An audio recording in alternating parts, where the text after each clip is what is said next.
60 ਤੇ 65 रुपये 70 रुपये 3870 रुपये है कोई और जी इस तो अलावा रोटी चौरी चौरी आ तेरा माल आई दिया हाँ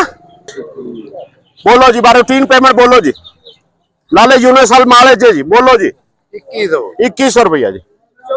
2400 रुपया जी 2400 रुपया जी 2400 रुपया जी 2450 30 रुपए जी 55 रुपया 55 रुपए 2500 पूरा जी 2500 पूरा जी 1 2 3 जी कैश पेमेंट हाइब्रिड जी LP 18 कैश पेमेंट जी कैश पेमेंट जी बोलो जी कैश पेमेंट जी बोलो यार 1500 रुपया जी 1500 रुपया जी 1500 रुपया जी 1600 रुपया जी 1600 रुपया जी 5 रुपया जी 1605 रुपया जी 1650 रुपया जी 30 रुपया जी 1650 रुपया जी 55 रुपया जी 60 रुपये जी 65 रुपया जी 70 रुपया जी 75 रुपया जी 1700 रुपया जी 1700 रुपये 5 रुपया जी 17 5 जी 10 रुपया जी 15 50 रुपया जी 55 पूरा 1800 जी 5 जी 50 रुपया जी 55 रुपया जी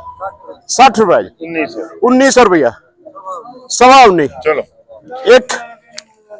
2 3 जी रूटीन पेमेंट बोलो जी रूटीन पेमेंट जी 32 3400 रुपया जी 3500 रुपया जी 3550 रुपया जी 3550 रुपया जी 3600 रुपया जी भाई साहब हो गया जी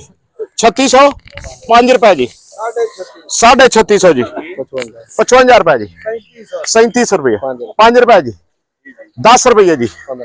20 रुपया जी 25 30 रुपया जी 35 40 रुपया जी 50 55 रुपया जी जी मेरी मैं अपनी पे बोलना पाजी 55 तो 60 रुपये पाजी मैं अपने पे बोल 70 तो 75 रुपये जी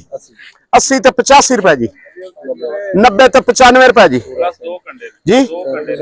3700 नहीं 3800 रुपया होना जी 3805 रुपया जी 10 तो 15 रुपया जी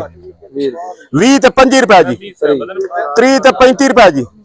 40 तो 45 रुपया जी 50 तो 55 रुपये 60 तो 65 रुपये 70 रुपये 3870 रुपये है कोई और जी इस तो अलावा बच्चे दे ना जी।